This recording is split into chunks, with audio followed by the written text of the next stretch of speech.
Head to tail rule बिल्कुल आसान rule है। दो वेक्टर हैं, फ़र्ज़ करें एक वेक्टर है उसका नाम वेक्टर ए है, दूसरा वेक्टर है उसका नाम वेक्टर बी है। इस वाली साइड को, ऊपर वाली ये जो साइड है जहाँ पे ये कैप है, इसको कहते हैं हेड, और ये जो नीचे वाली साइड है इसको हम नाम दे देते हैं टेल का।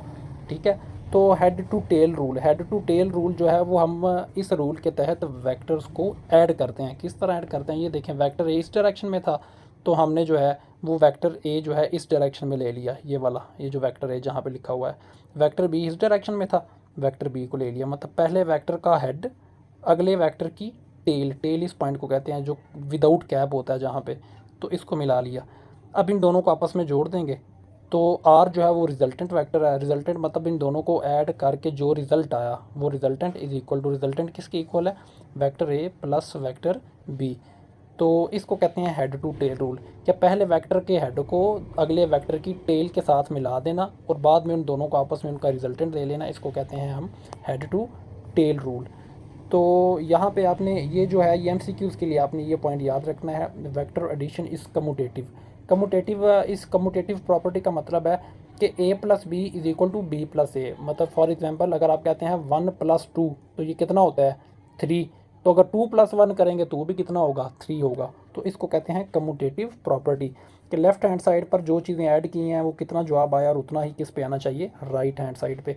एमसीक्यूज़ में ये पॉइंट पूछा जाता है। नेक्स्ट है रिजल्टेंट वेक्टर। रिजल्टेंट वेक्टर जैसे हमने ऊपर देख लिया कि यहाँ पे ये देखें, इसको ऐड किया, ये फ़र्ज़ करें ये 2 था ये 3 था, 2 + 3 किया, 2 + 3 किया, तो टोटल कितना आ गया 5। तो यही तो रिजल्टेंट वेक्टर है। A vector which has the same effect as the combined effect of all the vectors to be added. उसने कहा कि ऐड होने वाले तमाम वेक्टर्स, फ़र्ज़ करें ऐड होने वाले तमाम वेक्टर्स कौन से थे, एक ऐड होने वाला ये था यहाँ पे, दूसरा ऐड होने वाला ये था। उन्होंने कहा ऐड होने वाले तमाम वेक्टर मिलकर जितना रिजल्ट देते हैं, रिजल्टेंट अकेले का ही उतना रिजल्ट होता है। फॉर एग्जांपल फ़र्ज़ करें आपको, आपके पास है एक 10 रुपये का नोट है और एक 100 रुपये का नोट है, तो टोटल आपके पास 110 हो गए। तो ये सारा जो है वो 110 रुपये का काम ही ये अकेला कर रहा है। यहाँ पे आप दो मिला के 110 बना रहे हो, यहाँ पे ये सारा किसके बराबर है, 110 के बराबर है। तो ये हो गया। अच्छा, वेक्टर सब्ट्रैक्शन, सब्ट्रैक्शन से आपने याद रखना कि यहाँ पे कुछ चीज़ सब्ट्रैक्ट करने की बात हो रही है, माइनस करने की बात हो रही है। The subtraction of a vector is equivalent to the addition of the same vector with its direction reversed. अब ये देखें, यहाँ पे हम बात करते हैं कि यहाँ पे मैं ड्रा करके आपको समझाने की कोशिश करता हूँ। ये देखें कि यहाँ पे है हमारे पास वेक्टर ए, ठीक है, यहाँ पे है हमारे पास वेक्टर बी। अब वेक्टर सब्ट्रैक्शन आपने समझनी है, ये ज़रा ध्यान से समझिएगा। ये वेक्टर ए है, यहाँ पे है वेक्टर बी। अब देखिए वेक्टर बी की डायरेक्शन तो इस साइड पे है, ये वाली, ठीक है। मतलब क्या हुआ, वेक्टर ए है ये वाला और वेक्टर बी की डायरेक्शन इधर को है, मतलब वेक्टर बी इस साइड पे जा रहा है। तो अब ये देखिएगा वेक्टर सब्ट्रैक्शन क्या होती है। वेक्टर सब्ट्रैक्शन का मतलब है कि अगर हमने a माइनस बी करना है ना, तो अब देखें ये जो वेक्टर है इसको माइनस करना है, तो ये कैसे होगा, वेक्टर का माइनस ये होता है कि उस वेक्टर की डायरेक्शन को चेंज कर दें। अब देखें वेक्टर बी अगर पहले इधर को था, तो अब हम क्या करेंगे, इसकी डायरेक्शन को चेंज करके इधर को कर देंगे। तो ये क्या था, वेक्टर बी, और ये क्या था, नेगेटिव ऑफ वेक्टर बी। मतलब अब इस बी की डायरेक्शन चेंज कर दी, तो इसको हम क्या कहेंगे, नेगेटिव वेक्टर। ठीक है, तो आपने ये बात याद रखनी है। तो अब ये देखिएगा यहाँ पे अगर ये है हमारे पास वेक्टर ए ऐसे था, अब वेक्टर बी पहले तो इधर को था, अब इधर को नहीं होगा, अब इसकी असूलन डायरेक्शन क्या हो जाएगी, इधर को हो जाएगी। तो हम फिर इस तरह लिखेंगे माइनस वेक्टर बी।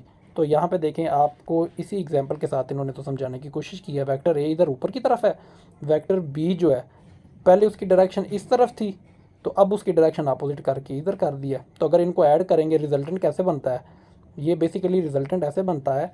रिजल्टेंट के लिए हमने फार्मूला क्या लिखा हुआ है, हमने बात की थी vector A plus vector B is equal to resultant vector, ऐसे ही कहा था ना हमने। अब ये देखें बेसिकली अब हम कर क्या रहे हैं, vector A plus minus vector B, क्योंकि हमने वेक्टर बी की डायरेक्शन को क्या कर दिया, रिवर्स कर दिया। और जब रिवर्स कर दिया तो ये बी तो ना रहा, ये तो फिर हो जाएगा माइनस बी। तो क्या करेंगे, ए प्लस माइनस बी, तो इसका रिजल्ट फिर बेसिकली क्या आना चाहिए, इसका रिजल्ट आना चाहिए vector A is equal, sorry vector R, यहाँ पे आएगा vector R is equal to vector A, और ये देखिए प्लस और माइनस मल्टीप्लाई होके क्या हो जाएंगे, माइनस वेक्टर बी।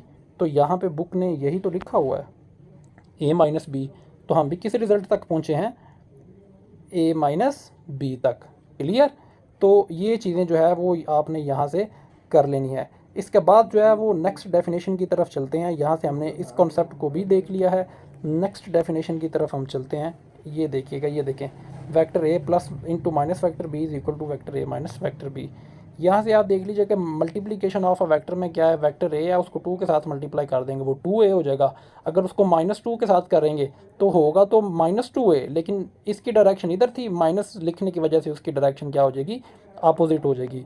इसी तरह जो है अगली जो इंपॉर्टेंट डेफिनेशन है वो है आपकी यूनिट वेक्टर। एक यूनिट वेक्टर जो है a vector whose magnitude is equal to 1 with no units. Unit vector वो वेक्टर होता है जिसका मैग्नीट्यूड 1 हो। उसका फार्मूला ये है, ये जो साइन है ए के ऊपर, ये जो हैट है, इसको हैट कहते हैं या कैप कहते हैं। ये आपने इसका फार्मूला याद रखना है।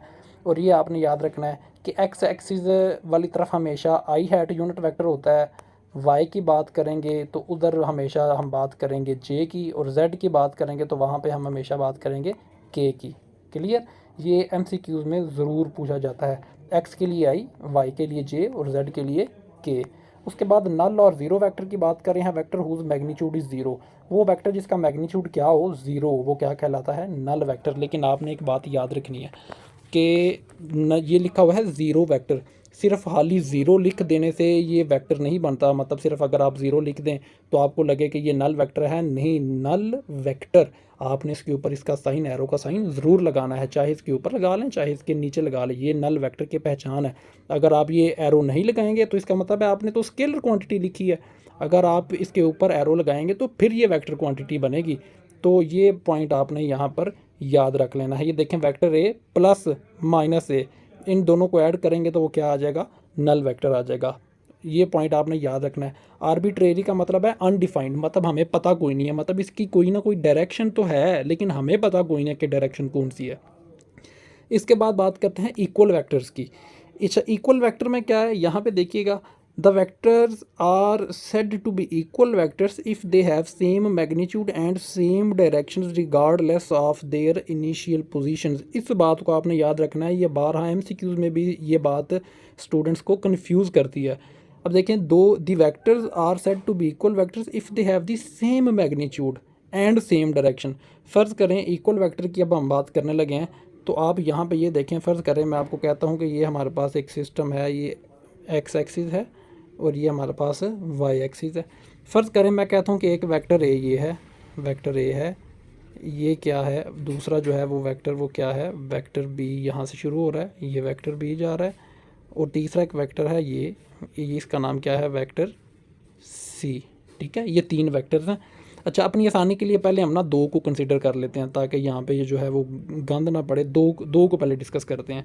अब फ़र्ज़ करें मैं आपको कहता हूँ वेक्टर ए जो है इसका मैग्नीट्यूड है 10 और वेक्टर बी का मैग्नीट्यूड है वो भी है 10। अब क्या ये इक्वल वेक्टर हैं? इक्वल वेक्टर की डेफिनेशन क्या है? इक्वल वेक्टर की डेफिनेशन ये है कि डायरेक्शन सेम हो। देखें, इसकी डायरेक्शन, ए वाले की भी डायरेक्शन इधर को है, ठीक है, और बी वाले की डायरेक्शन भी इधर को है। मतलब डेफिनेशन की पहली बात तो हो गई पूरी।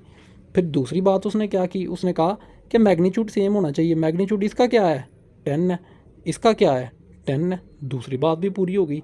तो इसने कहा कि इक्वल वेक्टर वो वाले वेक्टर होंगे जब डायरेक्शन भी सेम हो, जैसे कि ए और बी की डायरेक्शन भी सेम और इन दोनों का मैग्नीट्यूड भी सेम होना चाहिए। हाँ, आपने पोजीशन की बात ज़हन में नहीं रखनी।